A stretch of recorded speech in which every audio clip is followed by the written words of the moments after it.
Sejak diberlakukan sistem check-in ini bisa dilakukan H-7 sebelum keberangkatan dan dilakukan di seluruh stasiun se-Indonesia.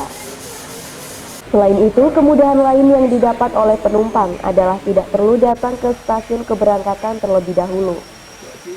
Menurut manajer Humas PT KAI Daob 9 Jember Lukman Arif, melalui perubahan ini jelas sangat mempermudah penumpang untuk melakukan check-in dan mengurangi antrian di stasiun.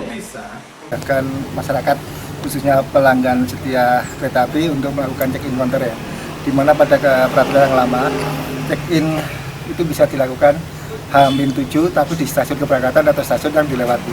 Tapi mungkin pada tanggal 17 Januari ini check-in bisa dilakukan di semua stasiun online di wilayah kerja PT KAI atau dalam seluruh Pulau Jawa dan Sumatera. Nah, ini semua semakin memudahkan masyarakat. Dari Jember, DKAJ Jember 1 TV melaporkan.